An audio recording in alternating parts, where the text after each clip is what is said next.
to beat the gridlock is to work through it in mobile offices. From Mexico to Canada, students are using a new kind of butterfly net to study one of nature's greatest adventures. For frequent travelers, access to the internet is like taking your travel agent on the road. Will English continue to be the first language of cyberspace? It depends on who you speak with.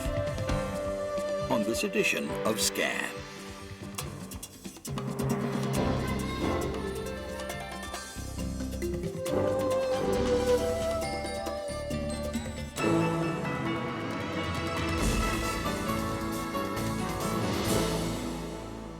This edition of Scan is brought to you by IBM, Solutions for a Small Planet.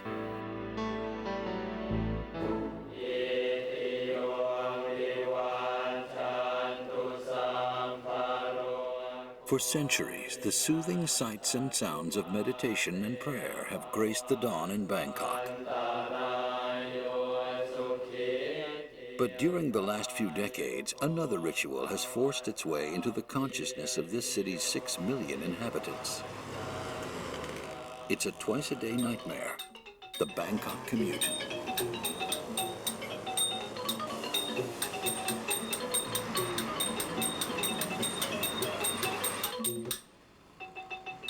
Traffic in Bangkok is quite very heavy, especially during the office hours. Within the distance of around 10 kilometers. Sometimes it may take you only 10 minutes, but sometimes it takes you about 2 hours. Everything evolves around the traffic now in Bangkok.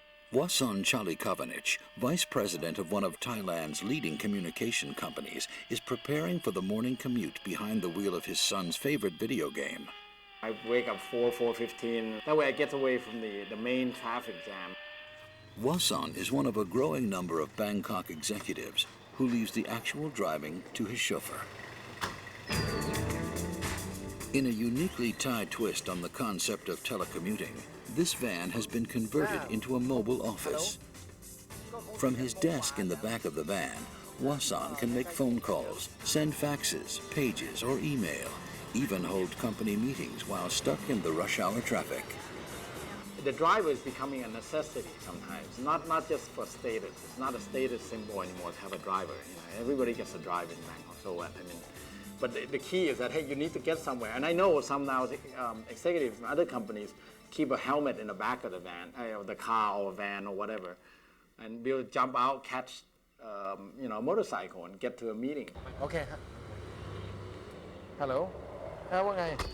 Now you have the tools of the internet, the emails, the computers, the telephone lines.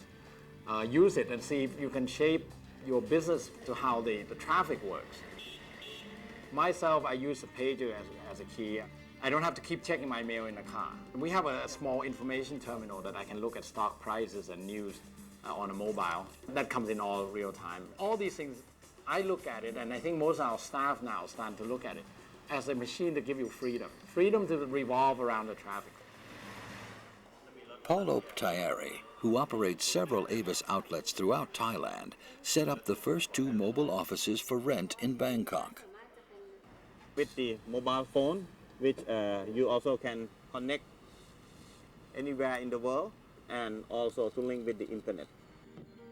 With this refreshment, we also have the television, which connect to the video cassette. When you return back home in the evening with the heavy traffic, you also can enjoy your karaoke with the music. Loi loi krathong, loi loi krathong, loi krathong. Ptaieri plans to expand his mobile office fleet to meet the needs of clients who seem to accept new technologies and old traffic woes with equal aplomb. Our Lord Buddha teach us to be patient and peaceful, and we should bring this to adapt into our normal life, and even in the traffic life in Bangkok at the moment. Yesterday, all my troubles seem so far away. Next on Scan, monarch butterflies and students from Mexico to Canada connecting on the internet to study one of nature's great mysteries.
do the North American monarch butterflies go every winter?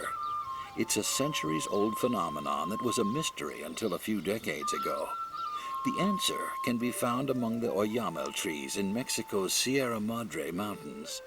This secret hibernation spot and the 2,500-mile journey the monarchs must take to get here is one of nature's more fascinating adventures and the focal point of a unique science project on the internet.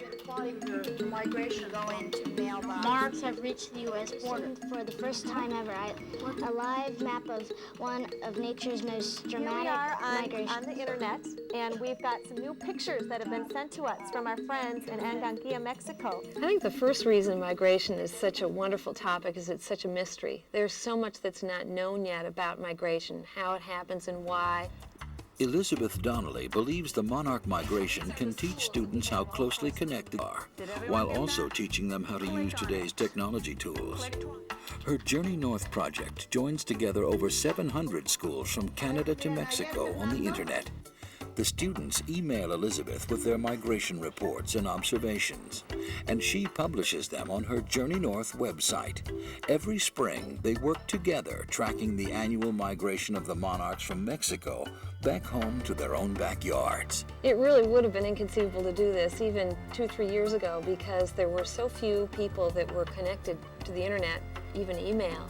Here you've got information that's in so many different places, and the scientific community can't track a migration all on its own, but these grade school students and adults, everyone who's interested on the internet can log on and share their own observation and really contribute to the body of scientific knowledge about that phenomenon.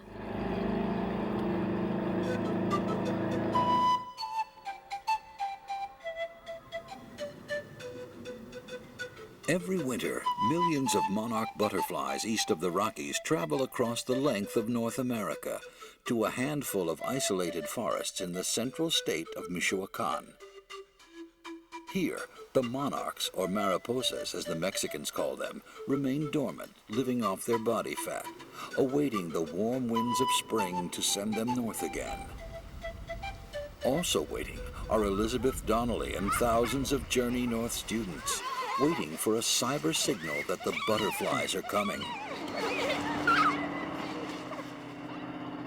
Fernando Luis Romero had never seen a computer and had never heard of the internet until Elizabeth Donnelly visited his village.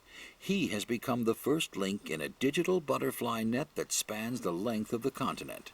Growing up in the hills of Michoacan, Fernando knows when the butterflies are ready to leave. It's his job to alert his fellow students throughout North America.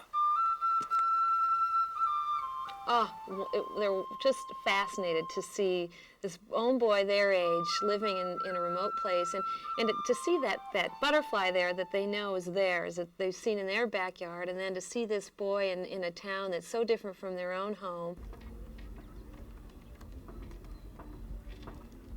With the help of Ineda Montesinos, a research biologist from the National University of Mexico, Fernando reports when the mariposas have ended their hibernation and have begun their journey north home.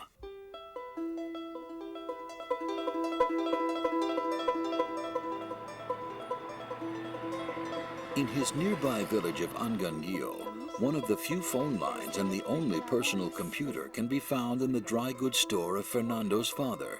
The computer was left by the Journey North project to link this remote village to their global network. Fernando's sister Karina helps him make the connection that sends the message through the web that the mariposas are on their way home. Get ready, they're on their way. It's time to start watching for monarch butterflies. 50 monarchs resided near the Santa Ana Wildlife Refuge. Once they got that first message, they knew that spring was starting and that it might be weeks, but they'd see those butterflies. And sure enough, the reports then started to come in from Texas first and then on up the country. The monarchs fly first into the Gulf states in search of the milkweed plant, where they lay their eggs before they die. It can take as many as 5 generations of monarchs to complete the round trip. In Houston, Texas, these Matagorda elementary students are some of the first to witness the migration. On the beach, we saw all these butterflies going around and landing in the tall grasses, and we logged onto the net, and then we typed into the Journey North that we spotted it. It's just so neat that you can hook up to people all over the world. It's a bridge, a gap between the monarchs who've been here for eons, the computer, which is relatively new, and the internet. And logging on, you can bridge that gap not only between the generations, but the nature we have now. When you think back in the classroom, you think maybe you'll share your information with your lab partner or maybe with everyone in the class. Well, suddenly these students are able to share their data with people all across North America. These are the places that they've been sighted. The monarchs won't make it back as far north as places like Massachusetts until late May or June. But these Cambridge students can estimate their arrival by tracking the migration across the country on the Journey North network. So can you take a yellow dot and plot it on the map, Greg? We observed 2 monarch butterflies mating in our butterfly garden.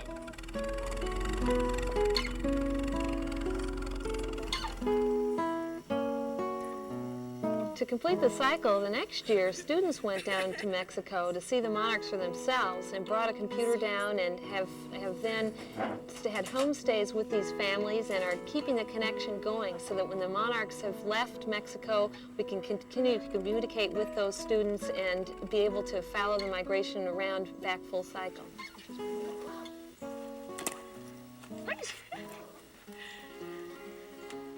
Journey North has created a new kind of butterfly net, providing students with a real-time, real-life science project and a global classroom that begins in their own backyard.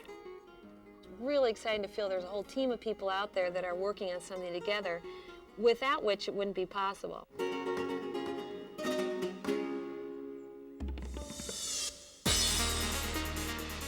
For business travelers, being constantly on the road doesn't have to mean being constantly out of touch.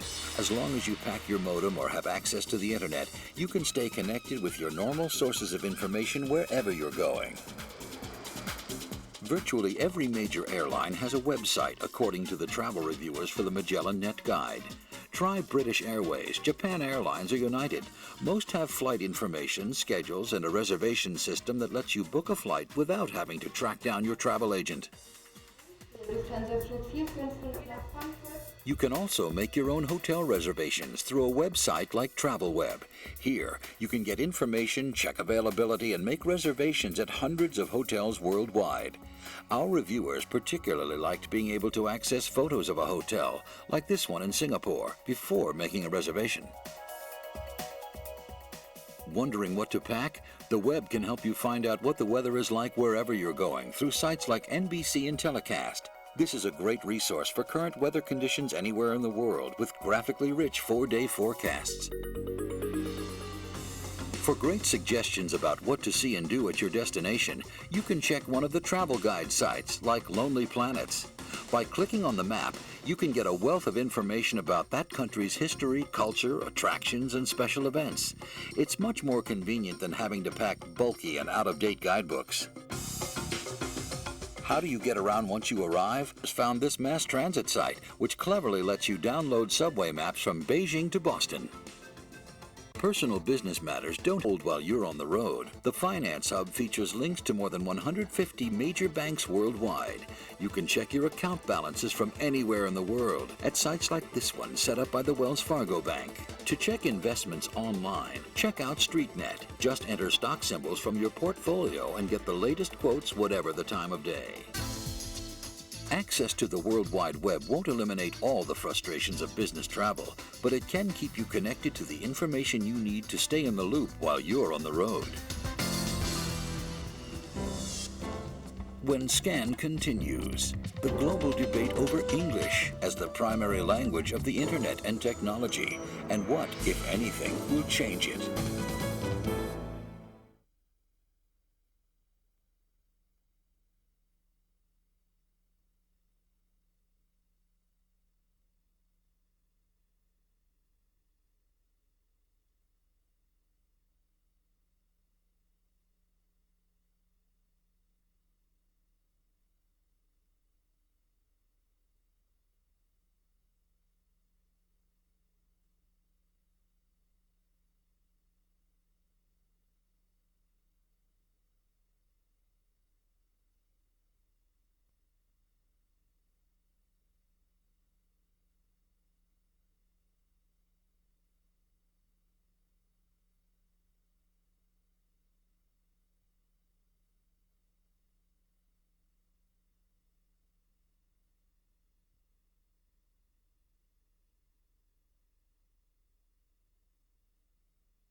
internet, along with other technology, privacy has to be preserved, certainly. English. Will it become the lingua franca of technology and the internet, like it has for international finance and air travel?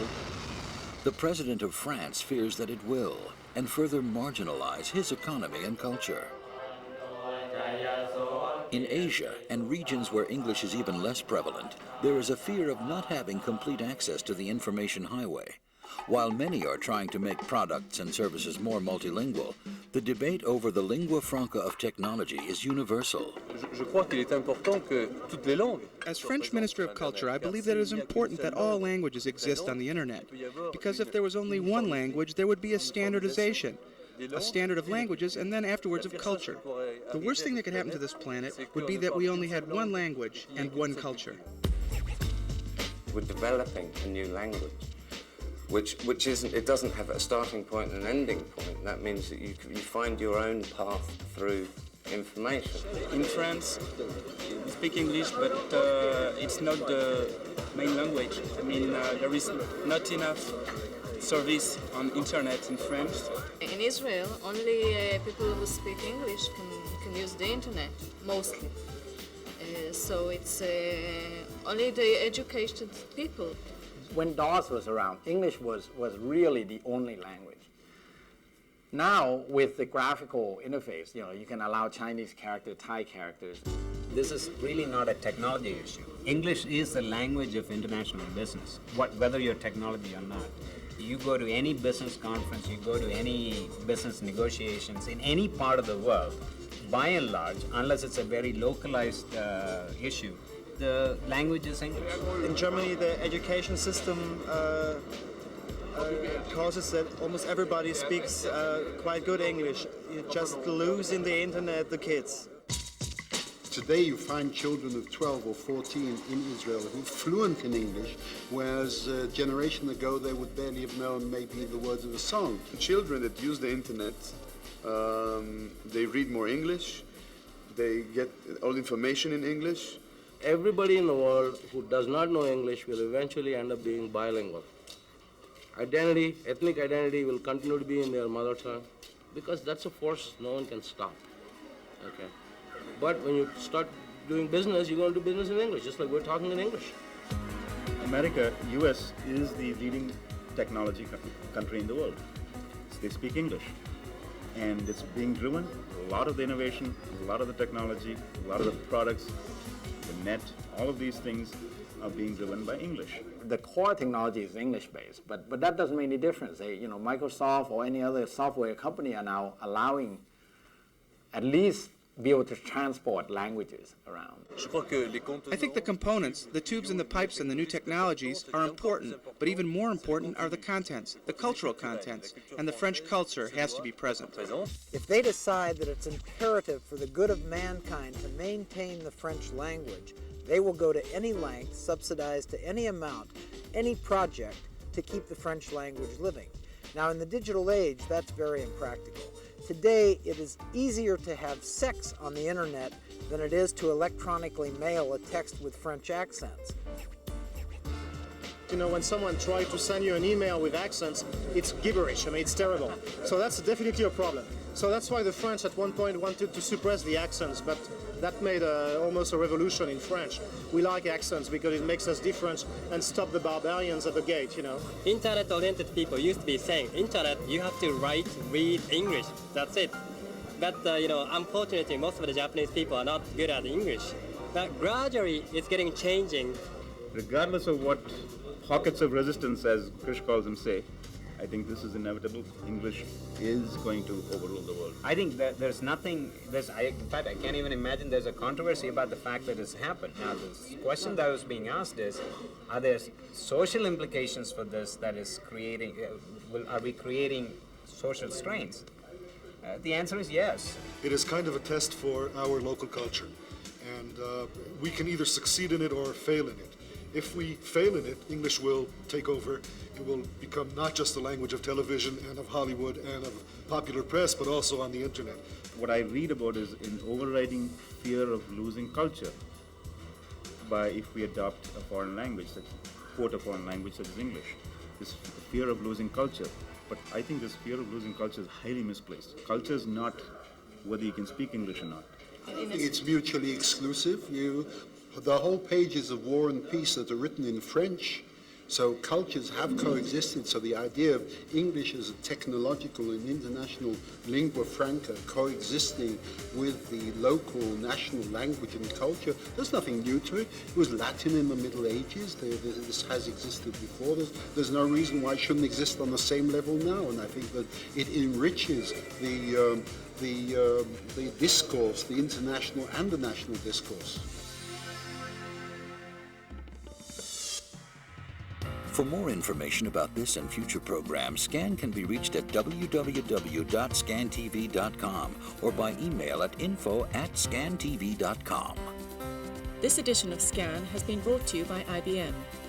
Solutions for a small planet.